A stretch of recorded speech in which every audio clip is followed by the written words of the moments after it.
जपात सिद्धिर जपात सिद्धिर जपात सिद्धिर न संशय। उठते बैठते खाते पीते हंसते हर समय जपते रहो। नाम है ठाकुर जी का।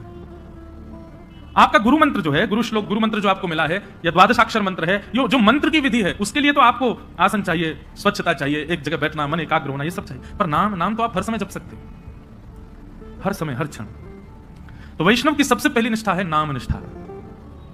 इसलिए नाम को प्रारंभ कीजिए। अच्छा, नाम के प्रति 2-3 बातें ध्यान रखिएगा।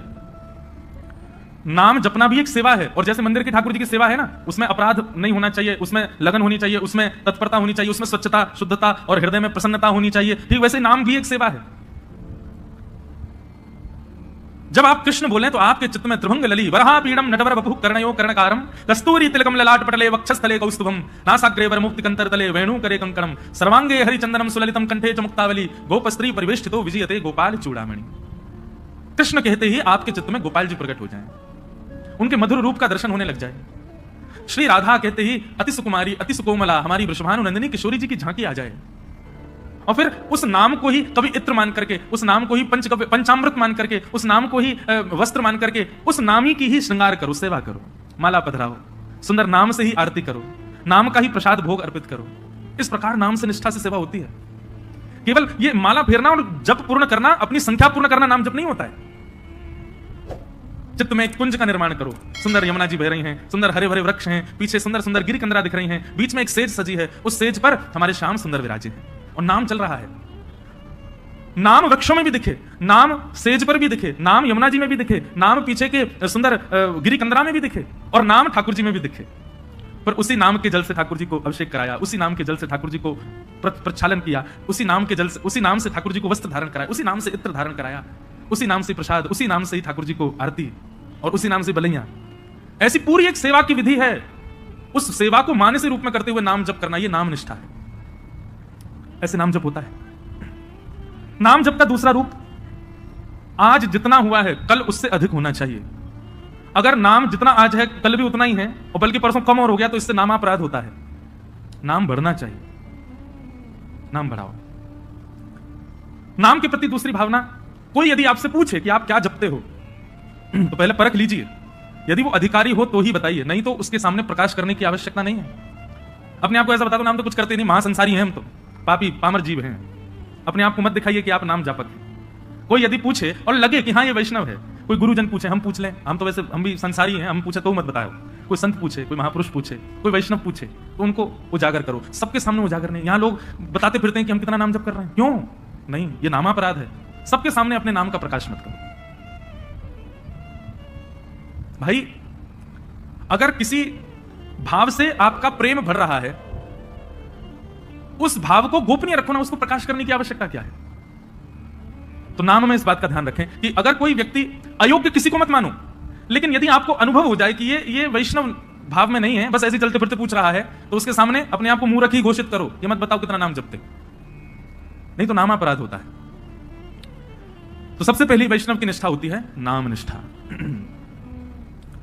वैष्णव की दूसरी निष्ठा होती है तुलसी निष्ठा।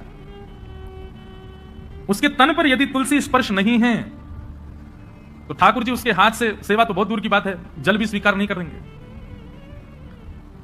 इसलिए आपके तन पर तुलसी स्पर्श होना बहुत आवश्यक है। यह वैष्णव की दूसरी निष्ठा है।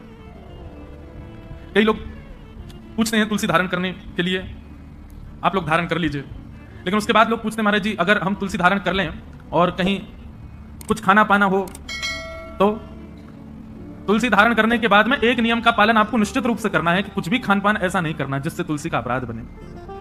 और यदि आपने कहीं गलती से तुलसी जी के धारण के पश्चात कुछ ऐसा खान पान किया है तो दूसरे दिन उन तुलसी जी को यमुना जी में पधराओ, आना पड़ेगा, भोपाल से वृंदावन ही आओ, तुलसी जी को पधराओ, क्षमा याचना करो, ब्राह्मण भोज कराओ, संतों के चरणों में प्रणाम करके क्षमा मांगो, फिर दूसरी तुलसी जी ठाकुर जी के चरणों में अर्पित करके फिर धारण करो। फिर ये वचनबद्ध हो जाना कि अब नहीं करेंगे।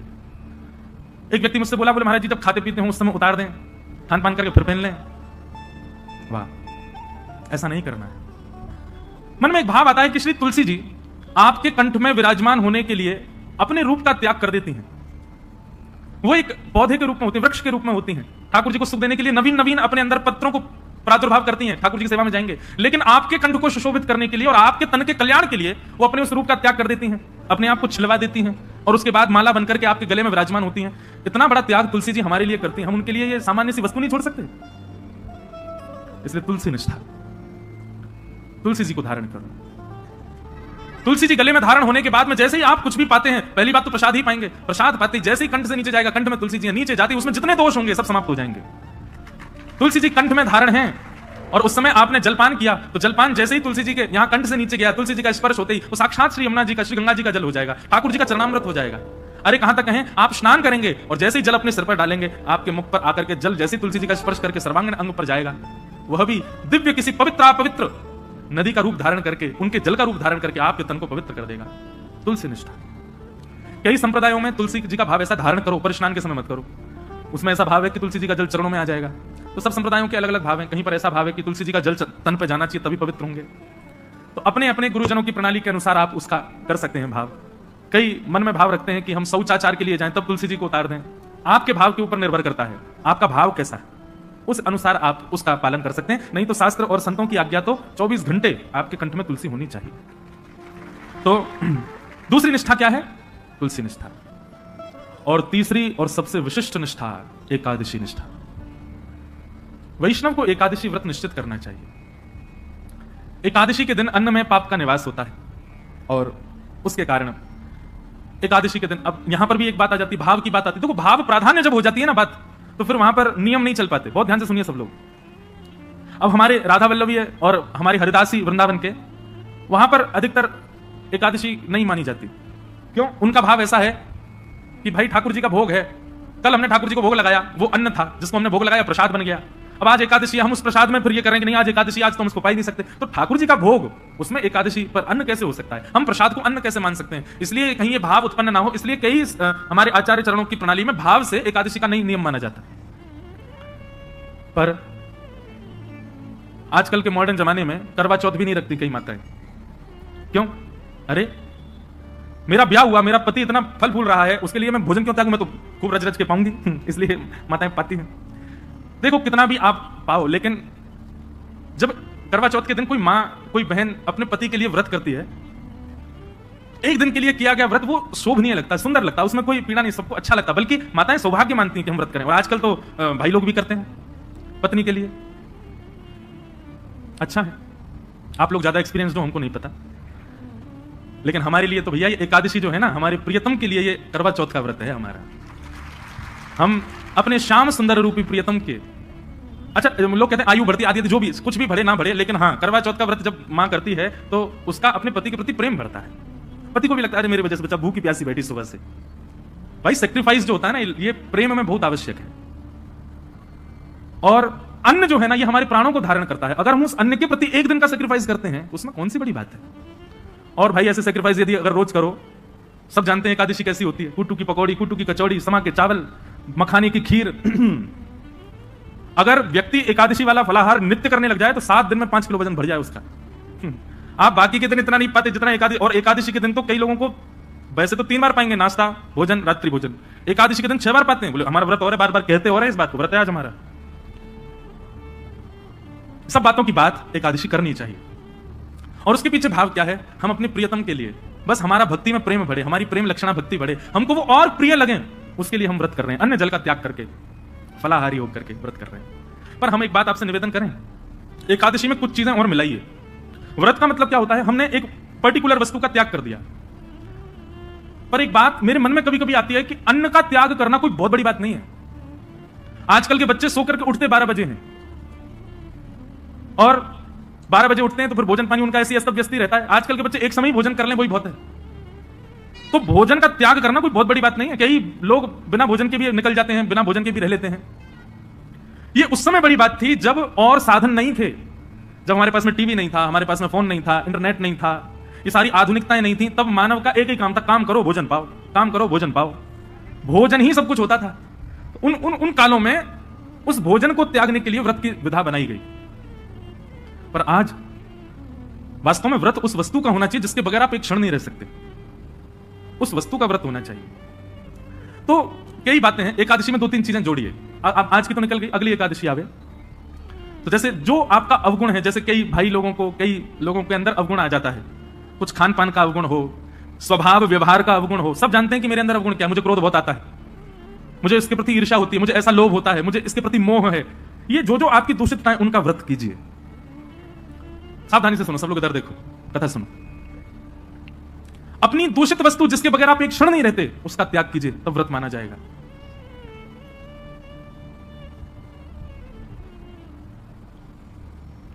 निकालिए, लिस्ट बनाइए, ऐसे कौन कौन सी वस्तुएं हैं जिनके बगैर आप एक क्षण नहीं रह पाते।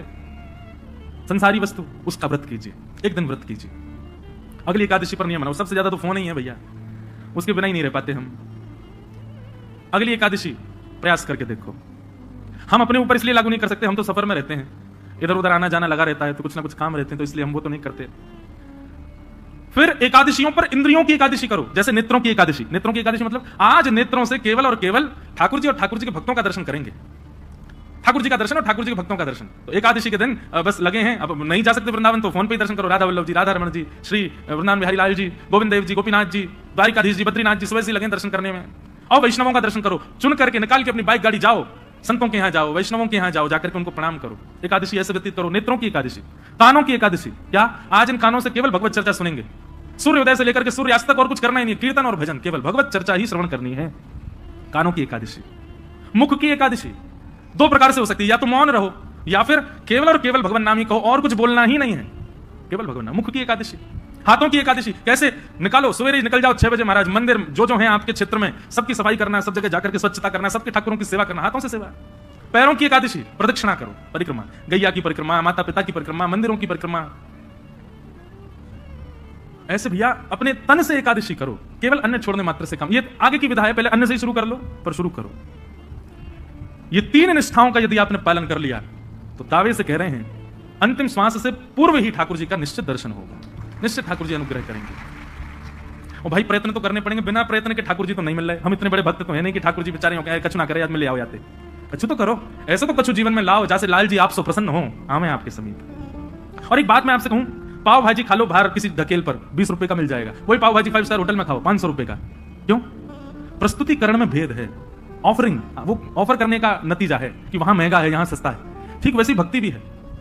एक लोटा जल लिए, उसी में तुलसी डाल दी, उसी में चावल डाल दी, उसी में रोली डाल दी, उसी में चीनी डाल दी, उसी में सब डाल दी, जा गए शंकर जी पर चढ़ा के और नियम करके त्रिपुंड लगा के बेलपत्र चढ़ा के सिर पे लेके आ गए। एक तो ये ऑफरिंग है और एक दूसरी ऑफरिंग है। सारी सामग्री बढ़िया सुंदर सजा करके लेकर के गए, एक एक करके एक एक सामग्री शंकर जी पर चढ़ा रहे हैं, सुंदर कोमल हाथों से शंकर जी के सुंदर अभिषेक कर रहे हैं, और उसके बाद में सुंदर इत्र लगा करके त्रिपुंड लगा करके प्रणाम करके खूब देर रज रज के भाव से करके आ रहे हैं। दोनों में अंतर है कि नहीं? भक्ति में प्रस्तुतिकरण देखिए आप कैसे प्रस्तुत कर रहे हो। केवल करना है ये नहीं, इससे बढ़िया तो मत ही करो।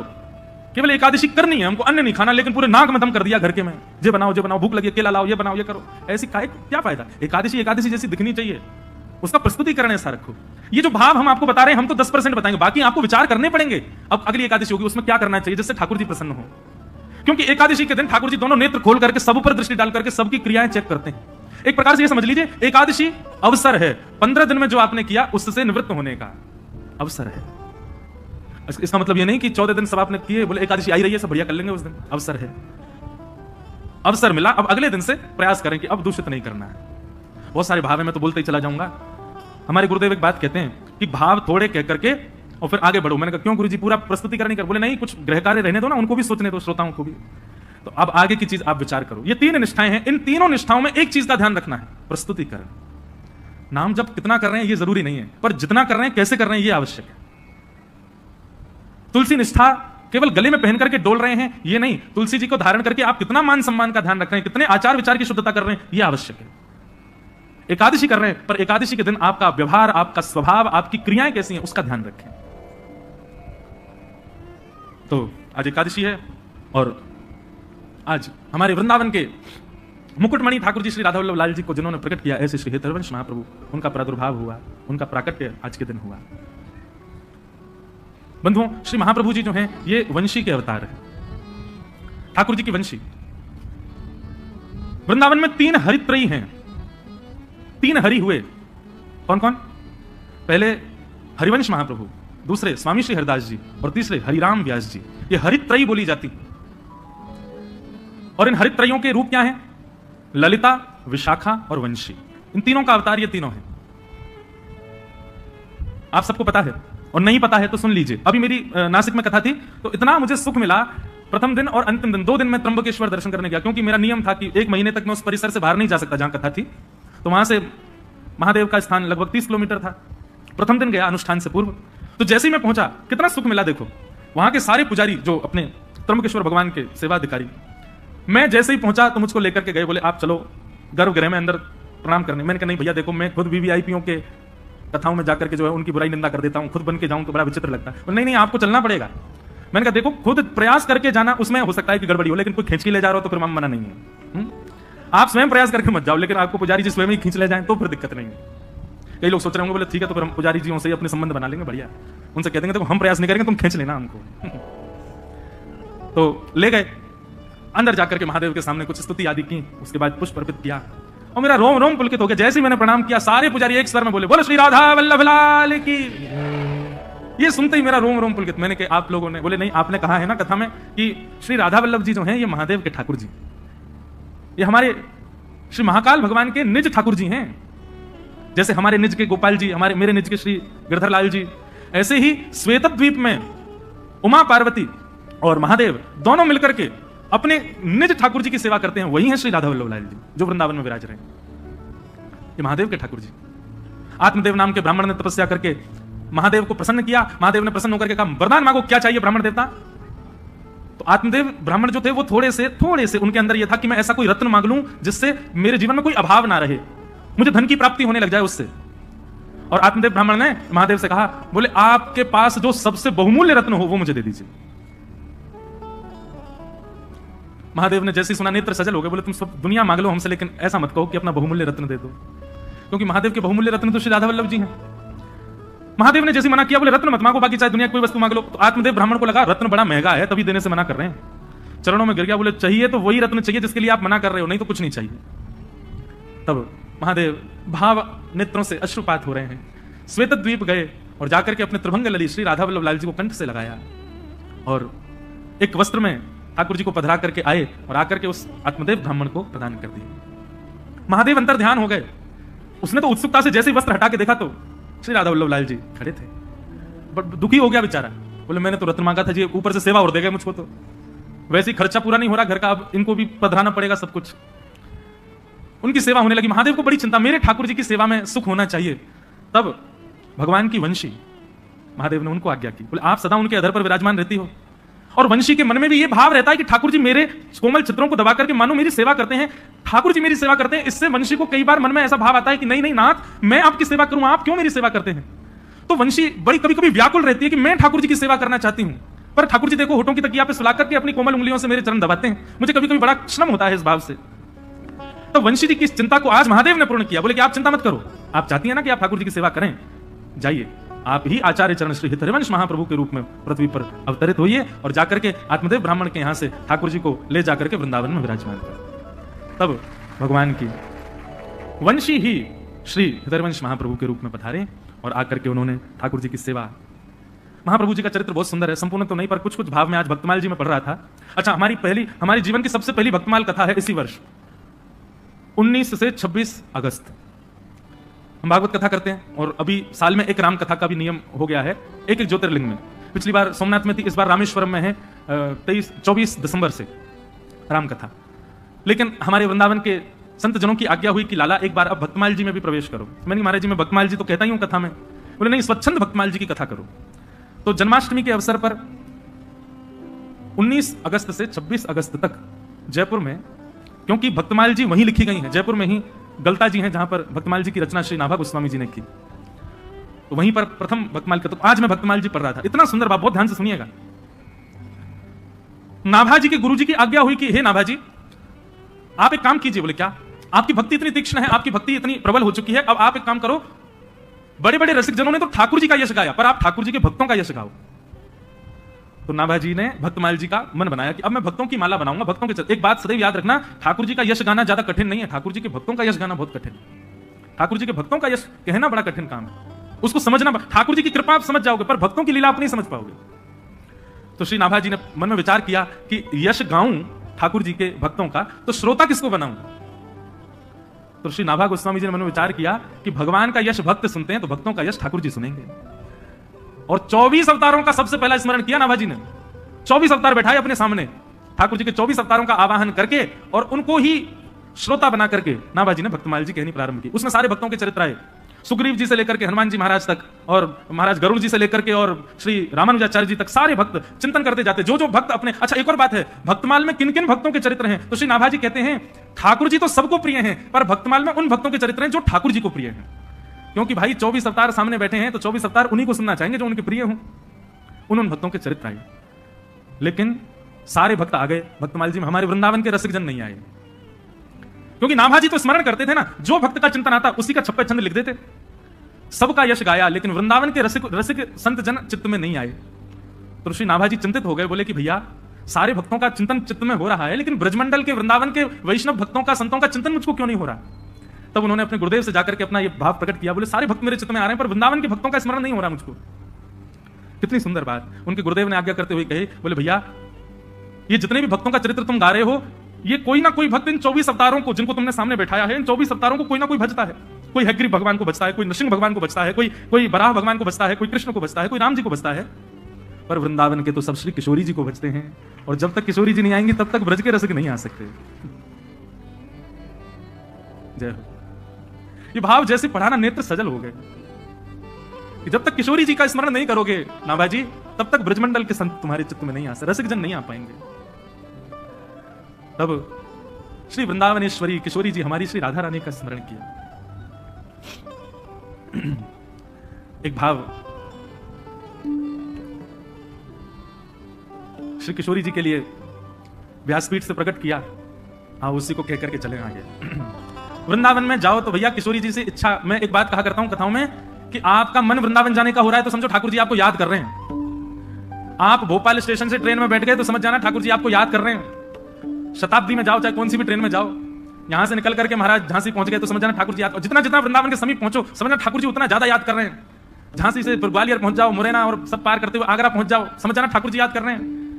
लेकिन जैसे ही मथुरा पहुंचो और मथुरा में जाकर के रिक्शा में बैठ करके जैसे ही वृंदावन जाने लग जाओ तो भी समझना ठाकुर जी याद कर रहे हैं।